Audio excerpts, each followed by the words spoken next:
성경의 수업을 걷다. 오늘은 사무엘하 6장입니다.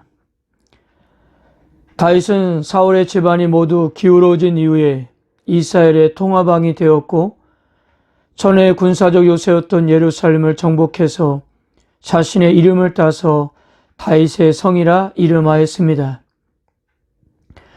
그리고 블레셋과의 두 번의 전쟁을 통해서 영토를 회복했던 다윗에게 한 가지 일이 남았는데요. 그것은 예루살렘에 여호와의 궤를 모셔오는 일이었습니다. 사무엘하 5장에서도 공부했듯이 예루살렘은 지정학적 중립성과 군사적 전략적으로 이상적인 지역이었지만 이것만으로는 이스라엘의 진정한 중심지가 된다는 것은 역보직이었습니다. 종교적 중심지가 되어야 명실공히 나라의 중심이 될 수가 있었던 거예요. 그래서 여호와의 언약궤가 필요했던 것입니다. 아마도 처음에 다윗이 하나님의 궤를 예루살렘으로 옮기는 것은 분명 이러한 정치적 목적이 있었기 때문이었습니다. 그러다가 두 번째는 하나님 앞에 온전한 예배자로 서게 되는 것을 볼 수 있습니다.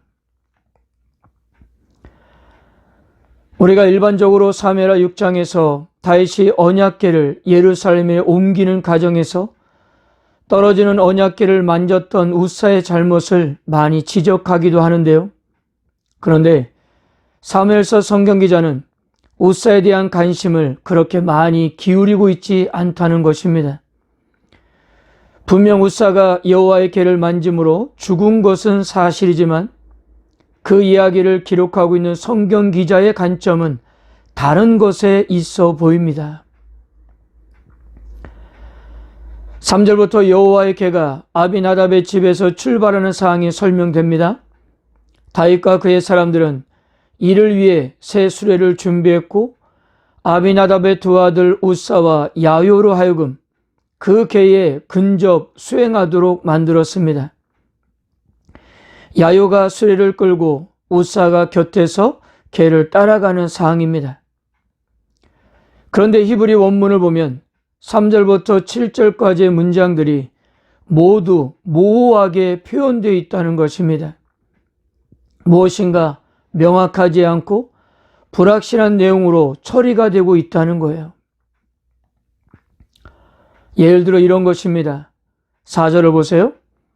그들이 산에 있는 아비나답의 집에서 하나님의 궤를 싣고 나올 때 야요는 궤 앞에서 가고 라고 기록하고 있는데요. 원문을 그대로 직역하면 그들은 그것을 산에 있는 아비나답의 집으로부터 나왔다. 그는 하나님의 궤 곁에 있었다. 반면 야요는 그 궤 앞에서 가고 있었다입니다. 분명 우사가 궤 곁에 가고 있었고 야요는 새 수레를 앞에서 몰고 가는 상황입니다. 그런데 언약궤 곁에 있는 인물이 우사임에도 성경기자는 언약궤 곁에 있는 인물이 누구인지를 의도적으로 밝히고 있지 않다는 거예요. 그리고 우사가 죽은 이유에 대해서도 본문에서는 명확하게 언급하지 않고요. 또한 하나님께서 심판하신 사람이 우사인지도 명확하지 않다는 거예요. 3절과 6절의 우사라는 단어와 7절과 8절의 우사라는 단어 역시 약간 다르기 때문입니다. 학자들은 마치 7절과 8절에서의 우사는 지명으로 이해할 수 있는 단어라고 했어요. 하나님의 진노가 우사에게 임한 것인지 우사에서 임한 것인지 모호하게 표현을 하고 있다는 것입니다. 그러니까 사무엘서 성경기자는 의도적으로 우사의 잘못을 특정하지 않고 하나님의 진노가 임한 것이 우사라는 사람인지 우사라는 장소인지도 모호하게 처리함으로써 하나님의 진노에 대한 책임이 궁극적으로 딴 사람에게 있음을 암시해주고 있는 것입니다. 그리고 그는 이 모든 수송작전의 책임자였던 다윗이었던 것입니다. 그렇다면 성경 기자가 밝히고 있는 다윗의 잘못은 무엇이었을까요? 성경 기자는 다수의 증거들을 제시하고 있습니다. 먼저 지금은 전쟁의 상황이 아님에도 언약궤를 옮기기 위해서 3만의 사람을 모았습니다. 무엇인가 백성들에게 보여주기 위함이었던 것입니다. 그리고 무엇보다도 이런 일을 함에 있어서 전혀 하나님께 묻지도 않았다는 거예요.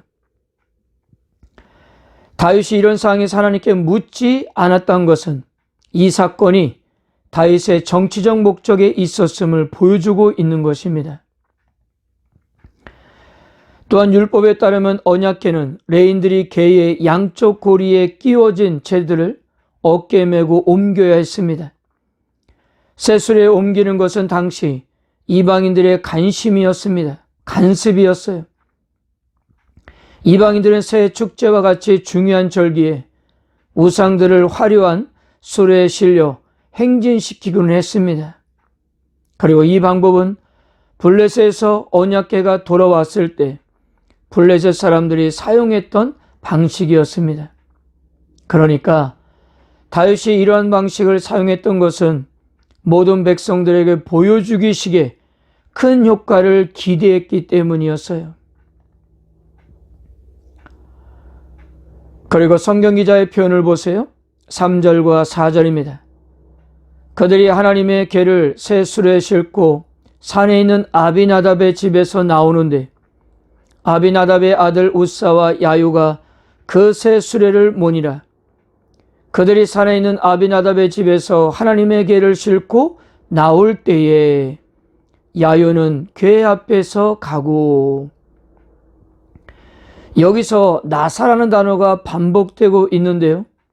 그런데 흥미로운 것은 이 나사라는 단어는 신명기 10장 8절에서 어깨에 매는 합법적인 궤의 운반 방식을 가리킬 때 사용되었던 단어였습니다. 본문의 사항은 궤를 수레에 실어서 운반되는 사항인데도 문자적인 의미에서는 궤의 운반에 관한 율법 규정을 생각하게 했던 것입니다. 즉 성경 기자는 궤 운반에 합당한 방법을 상징하는 히브리어 동사 나사를 2번이나 반복함으로써 다윗의 잘못이 무엇인지를 밝히고 있는 것입니다. 그리고 우사가 죽은 일로 인해 다윗은 이렇게 이야기했습니다. 9절과 10절입니다. 다윗이 그날에 여호와를 두려워하여 이르되 여호와의 궤가 어찌 내게로 오리요 하고 다윗이 여호와의 궤를 옮겨 다윗성 자기에게로 메어가기를 즐겨하지 아니하고 가드 사람 오베데돔의 집으로 메어간지라. 즉 내게로 자신에게라는 표현을 통해 다윗은 여호와의 궤를 자신의 개인적 목적을 위해 운반하려 했던 것입니다. 그리고 5절에서 연주하다라는 히브리어 단어 메사 하킴인데요. 구약성에서 이 단어는 예배나 제사의 문맥에서는 거의 사용되지 않는 동사라고 합니다. 그러므로 여호와의 궤를 옮기는 것이 예배가 아니라 인간적인 축제가 되어버렸던 것입니다. 다윗이 언약궤를 옮기는 사항은 블레셋에서 언약궤가 돌아올 때의 사항과도 너무나도 유사하다는 점에서도 다윗의 동기가 순수하지 않았던 거예요. 역대상 15장 13절을 보면 동일한 상황에서 다윗은 이 절차가 잘못되었음을 시인했습니다. 전에는 너희가 매지 아니하였으므로 우리 하나님 여호와께서 우리를 찢으셨으니 이는 우리가 규례대로 그에게 구하지 아니하였음이라 하니. 그런데 다윗이 누구입니까? 자신의 잘못을 철저하게 깨닫고 두 번째 기회를 살려 성공적으로 언약궤를 예루살렘으로 옮기게 됩니다. 역대상 15장 14절과 15절을 다시 계속 볼까요? 이에 제장들과 레위 사람들이 이스라엘 하나님 여호와의 궤를 메고 올라가려 하여 몸을 성결하게 하고 모세가 여호와의 말씀을 따라 명령한 대로 레위 자손이 죄의 하나님의 궤를 꿰어 어깨에 매니라. 다윗은요, 처음 궤를 옮길 때는 자신을 위한 축제였지만 이번 두 번째는 하나님 앞에 온전한 예배자로 서게 됩니다. 하나님께서도 이 두 번째 일을 격려하셨어요. 역대장 15장 26절도 한번 볼까요? 하나님이 여호와의 언약궤를 맨 레위 사람들을 도우셨으므로.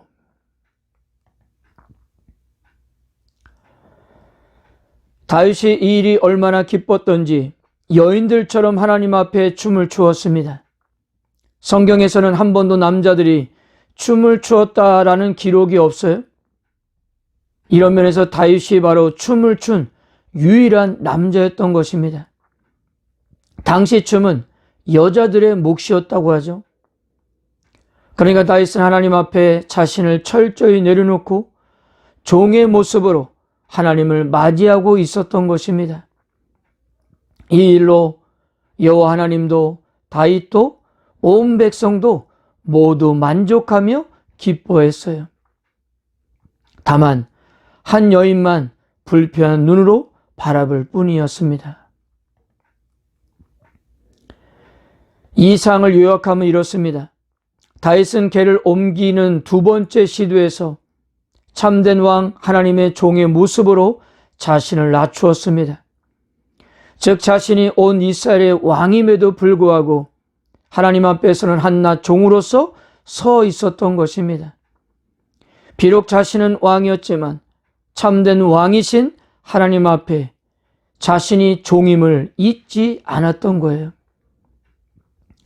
그러나 미갈의 입장에서는 언약궤를 드리는 것이 실은 왕권 강화를 위한 것인데 그 일을 자신의 위엄을 세우는 행사로 활용하지 못하고 미천한 여인들이나 하는 춤을 추고 있었기 때문입니다. 왕의 그런 행동은 왕답지 못한 수치스러운 일로 치부했던 거예요.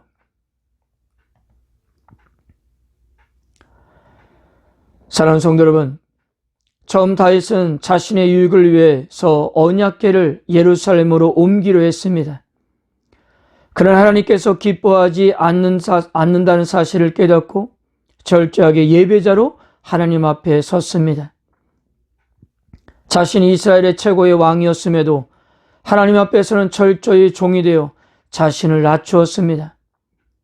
그도 물론 연약함이 있었지만 다시 돌이켜 하나님을 왕으로 인정했던 것입니다. 솔직히 사울에게서는 이러한 모습을 찾아볼 수가 없었지 않습니까? 자신 위에 하나님이 계시다는 사실을 인정하지 않고 살았어요. 이런 사울의 잔재는 그의 딸 미갈에게 그대로 남아 있었던 것입니다.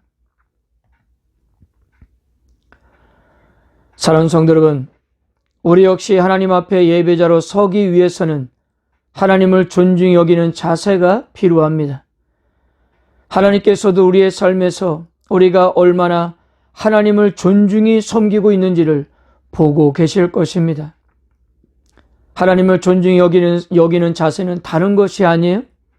여러분들이 할 수 있는 최선의 모습으로 우리에게 주어진 삶에서 하나님을 예배하는 것입니다.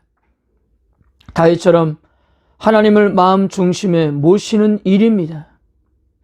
그렇다면 우리들의 마음 역시 하나님은 기쁘게 받으실 것입니다. 오늘도 우리들의 마음 중심에서 하나님을 예배하는 하루가 되시기를 바랍니다. 아멘.